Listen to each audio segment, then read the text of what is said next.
Հետևիր սրտիդ ձայնին, այն քեզ ուզում է տանել անհայտ հեռուներ, վայելիր աշխարհի չքնաղ քաղաքներն ու արևոտ լողափերը նոր զգացողություններով, նոր համերով։ 2026-ը թող լինի հույսերի, մոտիվացիայի, նպատակների իրագործման տարի։ Եվ հիշեք, ամեն ինչ սկսվում է մեկ որոշումից։ Նոր տարին գալիս է նոր հնարավորություններով ու արկածներով։ Քո հաջորդ արկածը մեկ թռիչքի հեռավորության վրա է։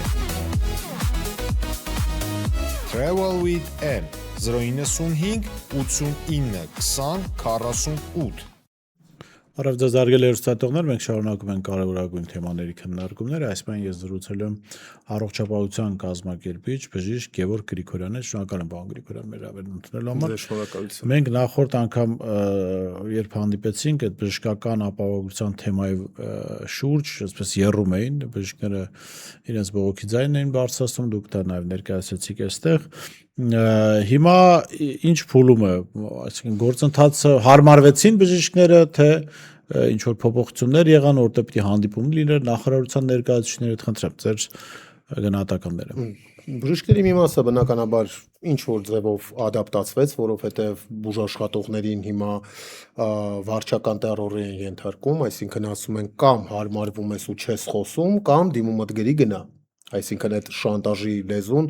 շատ ուժեղ կիրառվում է, բայց բժիշկների բուժաշխատողների գլոբալ մեծամասնությունը բնականաբար չի հարմարվել, դեռևս ոչ բոլորն են ցանկանում ասենց բացահայտ ինպես խոսել, բայց այդ լուրջ դժգոհությունը ինձ ինֆորմացիայի տրամադրելը մեր մնացած գործընկերներին, այսինքն բժշկի ձայն նախաձեռնող խմբին այդ տեղեկատվության տրամադրելը, ներքին ինֆորմացիայի, ներքին փաստաթղթաշրջանառության տրամադրելը դեռևս կա։ Եվ մենք շարունակում ենք process-ը եւ այս մեկ ամսվա ընթացքում, որտեղ խեմ ասում մեկ ամիս, որտեղ մենք առաջի մեր քննարկումը արեցինք փետրվարի 16-ին, եւ մեկ ամիս անցած մենք արդեն ունենք արձանագրած դրական արդյունք, այսինքն վիրաբուժական թիմերի աշխատավարձը այդ ճնշման արդյունքում 5%-ով է բարձրացել, անեստեզիոլոգիական թիմերի աշխատավարձը 3%-ով է բարձրացել, այսինքն դա արդեն տեղաշարժ է, բայց այդքանով մենք բնականաբար չենք սահմանափակվելու, որտեղ խնդիրները բազմաթիվ են, սկսած մեր պոլիկլինիկաներում, այսինքն առողջության առաջնային պահպանման օղակներում աշխատող մեր գործընկերներից եւ վերջացրած հիվանդանոցային օղակում աշխատող մեր գործընկերները դեռևս բազմաթիվ խնդիրներ են արձանագրում եւ դա մենք շարունակելու ենք բարձրաձայնել եւ առաջ տանել։ Ինչ փուլում ենք հիմա մենք արդեն իսկ անցկացրեցինք խորհրդարանական քննարկումներ, որտեղ մեր տրամադրած նամակները տեղ են հասել բոլոր խմբակցություններին եւ առաջինը արձագանքեց Հայաստան Դաշինքը, որը որ հենց կազմակերպեց այդ քննարկումը, ցավոք գործող իշխանությունը քաղաքական որոշում կայացրեց եւ որևէ ներկայացուցիչ չկար այդ քննարկմանը, ոչ նախարարը, ոչ առողջության հանձնաժողովի մշտական հանձնաժողովի նախագահը, ցավոք չկային, մենք ակնկալում էինք իրանց ներկայությունը, բայց այդ քննարկումը շատ մի հատ կարևոր համագործակցության սկիզբ դրեց եւ ես առաջարկեցի հենց այդ միտքը քննարկման արդյունքում, որ ձևավորվելու է խումբ պատգամավորներից, բժշկի ձայն նախաձեռնող խմբից, մարդու իրավունքների պաշտպանի գրասենյակի ներկայացուցիչներից, ինչպես նաև լրատվական դաշտի մեր գործընկերներից, եւ մենք սկսելու ենք շրջել բոլոր բժշկական կենտրոններով ու վերհանել խնդիրները, որովհետև եթե արդեն իսկ կա падգամավորների սատարումը, իսկ մենք դա ունենք падգամավորների սատարումը, ընդ որում երկու անդիմադիր խմբակցությունից էլ падգամավորները շատ մեծ ողջավորությամբ ասացին, որ շատ լավ միտք է եւ պետք է անել, մենք այդ նախագիծը սկսելու ենք կյանքի կոչել շատ շուտով, իսկ մինչև այդ նախագիծը կյանքի կոչելը, որը որ նախապատրաստական փուլում է, ես հիմա զբաղված եմ առողջապահության նախարարի ստախոսության բացահայտումներով։ Ինչ է ստում, անսպասելի է ձեր հայտարարությունը։ Պես իշխանության մեջ կան ստախոսներ։ Ձեր համար նորություն է, որ իշխանության մեջ կան ստախոսներ։ Ասեմ ավելին։ Փոքր զարմացած եմ։ Ասեմ ավելին, առողջապահության վրա մասնավորեցնելով, բայց կարող եմ ասել, որ դա կարող ենք ընդլայնել նաև ամբողջ իշխանական թևի վրա, բայց առողջապահության նախարարության պարագայում ստախոսությունը դարձել է այցեքարտ։ Եվ ես փաստերով կարող եմ հիմնավորել դա։ Ինչու է ստախոս նախարարը, ինչ։ Օրինակ, այն նամակները եւ այն մեկնաբանությունները, որոնք որ գրվում են նախարարին անհարմար հարցերով, ինքը չտեսնելու է տալիս եւ լրատվական դաշտում, երբ որ հարցնում են իսկ այս նամակների մասին, sense շատ զարմացած դեմքով ասում է, Ինչ նամակներ։ Ես երեկոյան այդ տեսանյութը տեղադրել եմ իմ Facebook-յան էջում, ձեզ էլ կուղարկեմ իմիջիայլոց, կարծում եմ լիաթոք կծիծաղեք, որտեղ որ ցույց ենք տալիս, որ նախարարը սուտ է խոսում։ Երկրորդ դրվագը դա այն է, որ նախարարը հունվար-փետրվար ամիսներին կհիշեք, բոլոր հայտարարություններում ասում էր ես ամենօրյա կապի մեջ եմ բուժաշխատողների հետ եւ աշխատավարձի նվազման խնդիր չկա։ Երեք իր ճեպազրույցի ընթացքում նախարարը ասաց, այո, հունվար եւ փետրվար ամիսներին մենք ունեցել ենք այդ խնդիրը, այսինքն հերթական անգամ փաստեց, որ 2 ամիս սուտ ստախոսությամբ է զբաղվել։ Եվ այդպիսի դրվագները շատ են, ես արդեն իսկ ունեմ տենց առանձնացրած կետեր, որոնց հերթականությամբ անդրադառնալու եմ եւ ես մի անգամ ասել եմ իմ հարցազրույցներից մեկում, եթե մարդը իր աշխատանքը թողնում է, որպեսզի զբաղվի այս գործերով, այդ մարդուց շատ զգուշ է պետք լինել։ Եվ հիմա առողջապահության նախարարությունը կարծում եմ, որ իմ մանրադիտակի տակ է դիտվելու այսուհետ եւ ցանկացած պարագայում թե կլինի դա ստախոսության դրվագ, կլինի դա չհաշվարկված ծրագրի դրվագ, թե կլինի դա կոռուպցիոն ռիսկ կամ մեկ անձից գնում կամ տենդերներ եւ այլն, այդ ամենով ես այսուհետ շատ ինտենսիվ զբաղվելու եմ։ Պարոն Գրիգորյան, աշխատանքի մասին խոսեցիք, դուք ձեր աշխատանքը թողեցիք, որովհետեւ ուզում եք ավելի շատ ժամանակ տրամադրել սրան, թե ելնելով մեր երկրում արկա իրողություններից չցանկացաք վնասել այն բժշկական հաստատությունը, որտեղ պաշտոն եք զբաղեցնում։ Տեսեք, այն բժշկական հաստատությունը, որտեղ ես պաշտոն եմ զբաղեցնում, ես ընդունել եմ բացման օրվանից։ Այսինքն ես սկսել եմ այնտեղ աշխատել այդ բուժհաստատության բացման օրվանից եւ յուրաքանչյուր օր մի քար դնելով կարողացել ենք կայացնենք այդ կլինիկան, որը որ այսօր դարձել է իր ոլորտում առաջատարը, թե ցուցանիշներով, թե պացիենտների քանակով եւ թե աշխատող անձնակազմի, այսպես ասած, ճանաչելիությամբ։ Առաջատարն է դարձել եւ քանի որ այս ընթացքում, երբ որ ես սկսեցի բարձրաձայնել խնդիրները, ես նկատում եմ իմ գործընկերների մոտ այդ վարչական տերորը, որ նախարարությունից զանգում էին, ասում էին լռեք, նախարարությունից շատ տարբեր մարդկանց զանգում էին, ասում էին աշխատանքից ազատ եք եւ այլն, նման դրվագները ես որ նկատեցի, ես որոշեցի, որ իմ համար ավելի թանկ է իմ ստեղծածը եւ ավելի լավ է ես դուրս գամ այդ հաստիկից, ես դուրս եմ եկել ինքնակամ, առանց որևէ ճնշման, առանց որևէ նույնիսկ հիմնադիրի առաջարկը չի եղել, որ կարողա դուրս գաս գործից։ Ես դուրս եմ եկել իմ համոզմունքին համաձայն, որպեսզի ավելի ինտենսիվ զբաղվեմ այս հարցով, այսպես ասենք, որովհետև ես գտնում եմ, որ բուժաշխատողները, ովքեր որ այդ հմտությունները, այսինքն հանրային օրակարգ գեներացնելու եւ առաջ տանելու հմտությունները չունեն, իրենք չպետք է տուժեն, իսկ դա առանձին կրթություն է, առանձին գիտելիքներ են, որոնցով օժտված մարդը ունի ոչ միայն այդ գիտելիքը, այլ նաև պատասխանատվություն դա կիրառելու հանուն այն էկոհամակարգի շահի, որում ինքը ապրում է։ Հիմա տեսեք, ի սկզբանե կար մտահոգություն կամ համոզմունք, որ այս իշխանությունները այսպես կոչված առողջապահության համապարփակ ապահովագրությունը ասվածը ներդրել են ընտրություններում որոշակի ձայներ ստանալու համար։ Եվ կարծեմ նախորդ թողարկմանն էլ այսպես շատ ոչ խորությամբ այդ թեմայի մասին խոսեցինք, որ արդյոք սա այս համակարգից չեն հրաժարվի ընտրություններից հետո կամ չեն վերափոխի, որովհետև կարծեք թե բեռը շատ է եւ իրենք չեն կարողանալու սա սպասարկել։ Տեսեք, շատ կարևոր եւ շատ տրամաբանական հարց եք տալիս։ Այո, ես համոզված եմ, որ այս համակարգը ներդրվել, որովհետեւ օրինակ նեղացնել 30,000 բուժաշխատող, բայց շահել 1,600,000 մարդու քվե, դա բավականին լուրջ հաշվարկ է եւ այսօր հենց դա էլ անում են, այսինքն բուժաշխատողների հաշվին, բուժաշխատողների կոպեկներով աշխատացնելու հաշվին փորձում են քաղաքական դիվիդենդ հավաքեն այն 1,600,000-ի մոտ, ովքեր որ ապահովագրված են։ Դա հնարավոր չի երկարատևանալ։ Իհարկե հնարավոր չի, ընտրություններից հետո չեմ կարծում, որ կհրաժարվեն համակարգից, որտեղ համակարգը նույն պետպատվերի համակարգն է, ուղղակի ընտրողաբար տրամադրումով, ուղղակի ընտրողաբար պայմանավորվածությամբ, այսպես ասած, կպահպանեն այդ համակարգը, ուղղակի կեսից կվերջանա ֆինանսավորումը, էլի ինչպես պետպատվերի ժամանակ էր, նույնպես հիմա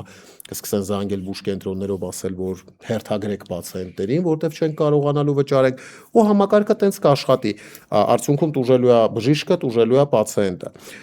Ինչ վերաբերվում է իրանց համակարգին, այսպես ասած, համակարգի վրա շատ մեծ ստավկա անելուն, որ իրանք շահելու են մեծ քաղաքական դիվիդենտներ, ապա ասեմ, որ չեն շահելու, որովհետև արկա խնդիրները բուժաշխատողների ցածր աշխատավարձը եւ արդեն իսկ հիվանդանոցներում ձևավորվող հերթերը այդ մասին խոսում են, որովհետև ես այսօր ստացել եմ նամակ, որտեղ որ պացիենտը ում որ պետք է սրտի համակարգչային շերտագրում կոնտրաստավորումով, այսինքն ու ընդ որում ուղեգրի մեջ նշված է անհետաձգելի 3 շաբաթ տարեբերել են, վերջում ասել եմ, որ համակարգում ձեր անունը չկա, ձեր ուղեգիրը չեղարկվել է։ Այսինքն նման բաները ամենուր են եւ արդյունքում տուժելու է միևնույնն է պացիենտը։ Եվ բնականաբար բժիշկը ով որ կթողնի իր մասնագիտությունը կոպեկներով չբարձրատրվելու համար։ Պարոն Գրիգորյան, գիտեք, ինձ ինչն է հետաքրքրում, որովհետև ցանկացած ոլորտին, երբ որևէ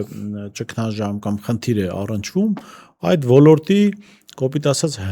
հնաբնակներն են առաջին այսպես խոսքի իրավունքից օգտվում։ Ուր են բժշկական ոլորտի այդ հնաբնակները, որոնք հեղինակություն ունեն, մասնագիտական փորձ, տարիների փորձ ունեն, ճանաչելիություն ունեն, ինչու են լռում ձեր գնահատմամբ։ Եկեք այդ հեղինակությունների վերաբերյալ ես sense բան ասեմ, իրանցից շատերը մեր ուսուցիչներն են եւ Հիպոկրատի երթումից ելնելով ես չեմ կարող իմ ուսուցիչների հասցեին որևէ մեկնաբանություն տալ, բայց ոլորտի հնաբնակները հիմնականում այսօր կլինիկաների, հիվանդանոցների տերեր են կամ ինչ-որ հիվանդանոցում աշխատողներ։ Աշխատողների առումով ասեմ, որ տնօրենները չեն թողում խոսել, որովհետև միևնույնն է հնաբնակ է, նորեկ է,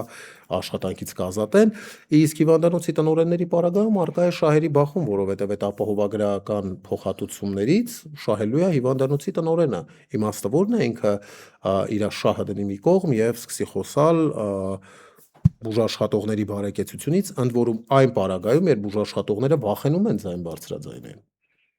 Իմաստը որն է։ Այլ բան կլիներ, եթե օրինակի համար 30,000 գրանցված բուժաշխատող է մոտավորապես Հայաստանում, եթե օրինակի համար 5-ից 10,000-ը ոտքի կանգնեին, ու այդ հնաբնակներից մեկին հենց մենք գնայինք բուժաշխատողներով խնդրեինք, ասեինք դուք հնաբնակ եք, դուք մեր համար հեղինակություն վայելող մարդ եք, եկեք առաջնորդեք այս ամենը, բանակցող կողմը դուք եղեք նախարարի հետ կամ մեր կողքը կանգնեք եւ այլն, բայց ավաղ դա չունենք, այսօր մեր երկրում բուժաշխատողին հասցրել են Մասլոուի եռանկյան ամենահիմին, այսինքն մարդը մտածում է հացի փող հայթայթելու մասին։ Եվ այդ պարագայում նույնիսկ իր աշխատատեղն է վախենում կորցնի, համաձայնվում է կամ համակերպվում է այդ կոպեկներով աշխատանքին։ Բայց դա երկարատև չի լինելու, որովհետև բուժաշխատողների գեր ծանրաբեռնվածությունը բերելու է նրան, որ իրենք սկսելու են գնալ մասնագիտական դաշտից, այսինքն բուժաշխատողը մի հատ հետաքրքիր հատկություն ունի։ Ես միշտ ասում եմ, ցանկացած մասնագիտություն դու կարող ես սովորել մի քանի տարվա ընթացքում, 3, 5, 2, 6 ամիս։ Բժշկությունը դու սովորում ես ամբողջ կյանք, այսինքն ես սովորել եմ 6 տարի համալսարանում, 3 տարի արձինատուրայում եւ դրանից հետո 16 տարի է ինքնուրույն վիրաբուժությամբ եմ զբաղվում, բայց միևնույնն է, ես չեմ կարող ասել, որ ես ամեն ինչ գիտեմ, ես դեռևս շարունակում եմ սովորել, բժշկի համար միշտ այդ ճանապարհը կա։ Եվ մարդը, որ այդքան տարի սովորել է, ստանում է 10, 8, 20, 30,000 դրամ աշխատավարձ ամսական, բնականաբար ինքը շատ հեշտ կկարողանա յուրացնել նաեւ այլ մասնագիտություն։ Ընդ որում ոնց փորձը ցույց է տալիս, օրինակ առողջապահության նախարարի փորձը, real making-ը շատ լավ յուրացնում է, կարելի է բուժաշխատողներին ասել real-եր նկարեք, ինչ որ նման մասնագիտություններ, որոնք մի քանի ամսում հնարավոր է յուրացնել։ Կարող են դրանով սկսել զբաղվել։ Մեր նախորդ քննարկման ժամանակ դուք ասում եք, որ կա ինչ որ ոլորտի ներկայացուցիչներ, բժիշկներ, որոնք կարծում են, որ նախարարության հետ կոնտակտի մեջ լինելով, հանդիպելով կարող են խնդիրը լուծել եւ կարծեմ հանդիպում էր պլանավորվում, դուք ասացիք, որ ձեր տեսակետները կասեք այդ հանդիպումից հետո կսպասեք թե ինչ արդյունքներ են արձանագրում, ինչ արդյունքներով ավարտեցին։ Հիմա տեսեք, բազմաթիվ ասոցիացիաներ ուղարկել են իրենց առաջարկները, որոշների հետ եղել է հանդիպում, դա անեստեզիոլոգների ասոցիացիան է, ռադիոլոգների ասոցիացիան, ուրոլոգների ասոցիացիան, մի խոսքով մի շարք ասոցիացիաներ եւ որ ասոցիացիայի Ասոցիացիայի առաջարկները նախարարի սրտով չի եղել, բնականաբար այդ ասոցիացիաների ղեկավարներին ասվել է կքննարկենք անպայման ձեզ կասենք ու մինչև այսօր քննարկման փուլում է։ Օրինակ անեստեզիոլոգների ասոցիացիայի նամակը, որը որ գրել են, որ տրամադրված տոկոսը չնչին է ի համեմատ այն մասնագիտական ռիսկի, որը որ իրենք իրենց վրա վերցնում են։ Ուղարկել էին, որքանով ես գիտեմ, փետրվարի սկիզբ, ոնց որ թե 10-ին։ Մեկ ամսյա ժամկետում եկել է պատասխան, որ քննարկման փուլում է ձեզ կտեղեկացնենք ու մինչև այսօր քննարկման փուլում է։ Այսինքն խնդիրը կայանում է նրանում, որ նախարարը էլի չտեսնելու, չլսելու, չիմանալու է տալիս այն ամենը, ինչը ձեռք չի տալիս իմանալ։ Ինչ եք պատրաստվում անել, ասիկ քննարկումներ խորհրդանում եղել է արդեն։ Այո, հաջորդ քայլերը։ ինչպես նաև ես լսել եմ իմ ականջով, երբ այդ առողջության հանձնաժողովի, մշտական հանձնաժողովի նախագահը որպես տղամարդու բերանից ելած խոսք է, որ լսումներ են կազմակերպելու 3 տեղի ունեցած խորհրդարանական քննարկումների ժամանակ, երբ որ падգամավորները նախարարի հետ էին հանդիպում, եւս հնչել է նման առաջարկ, մենք պատրաստվում ենք խորհրդարանական մեծ լսումների, որի ընթացքում, որի շրջանակներում մենք բազմաթիվ հարցեր ենք բարձրաձայնելու, դա այդ մասով բնականաբար մենք հրապարակելու ենք բոլոր այն խնդիրները եւ բացերը, որոնք որ արկա են բուժաշխատողների վճարման հետ կապված, դեռևս դրանք ենք լուսաբանելու, նախարարի բաց թողումներն ենք ցույց տալու, ինչպես նաև զբաղվելու ենք պացիենտների դժգոհությունների լուսաբանմամբ։ Դեռևս այդքանը, որովհետև ես կրկնեմ, եթե իրենք ներդրել են այս համակարգը, որը որ իրոք անհրաժեշտ է մեր երկրին, այս կերպով եւ փորձում են բուժաշխատողների մաշկից դուրս գալու հաշվին քաղաքական դիվիդենդ հավաքեն, չեն հավաքելու, որտեվ ինչքան էլ առողջապահության նախարարը այդպես խապված մոլորեցված տատիներին նկարահանած տեղադրի իր էջում, ովքեր որ իբր 1.8 միլիոնով լեղապարկ են վիրահատել, միևնույնն է հանրությունը տեսնում է դա, որ դա ուռճացված, հորինված եւ իշխանական կառավարությունը իրականում բավական զավեշտալի է, ես նայում եմ վերջերս մի տեսանյութային հրապարակել, որտեղ մի պապիկ խոսում էր, որ նոր է, չէ՞, համակարգը գործարկվել։ Պապիկի պնդմամբ միայն այս վերջին մեկ ամսվա ընթացքում ինքը 6-7 վիրահատություն է տարել եւ բոլորը անվճար են։ Երեք մի հատ տեսանյութ է աչքովս ընկավ առողջապահության նախարարության էջում, որտեղ որ մի հատ տղամարդ ասում էր, ես 4 հատ ինֆարկտի դիմացել եմ, մինչև այս համակարգը լինի ու ես կարողանամ վիրահատվեմ, այնինչ սուր ինֆարկտի ժամանակ ստենտավորումը պետպատվերի շրջանակներում էր, այսինքն այն ժամանակ էլ, այսինքն այդ հորինած մտածածին պատմությունները, որոնք որ իրենք հրապարակում են, զուտ ծիծաղ է առաջացնում եւ ոչ միայն իմ մոտ է ծիծաղ առաջացնում, իդեպ շատ մարդիկ, ովքեր որ այդ ծրագրից օգտվել են նախկինում, որը որ 14 թվից գործում է մեր մոտ, այդ բոլոր, այսպես ասած, մարդիկ տեսնում են դա, որ ժողովուրդ ջան, ինչ եք խոսում։ Եվ շատ լավ է, որ մենք կարողանում ենք թելադրել օրակարգը, բժշկի ձայնը նախաձեռնող խմբինի նկատի ունեմ։ Մենք կարողանում ենք թելադրել օրակարգը, նախարարությունը խոճապի մեջ հապճեպ տեսանյութեր է փորձում հրապարակել, որպեսզի հերքի հաստատի, պարզաբանի եւ այլն եւ այլն, եւ արդյունքում իրենք կորցնում են իրենց այն քաղաքական դիվիդենտները, որոնք որ պետք է հավաքեին, եւ դա շատ լավ է։ Շնորհակալ եմ։ Պարոն Գրիգորյան, հետաքրքիր զրույցով մենք շարունակենք հետևել ձեր գործունեությանը, բարձրացած խնդիրներին։ Ես շեշտեմ զրուցում էի առողջապահության կազմակերպիչ բժիշկ Գևորգ Գրիգորյանի հետ, տեսություն կհանդիպենք։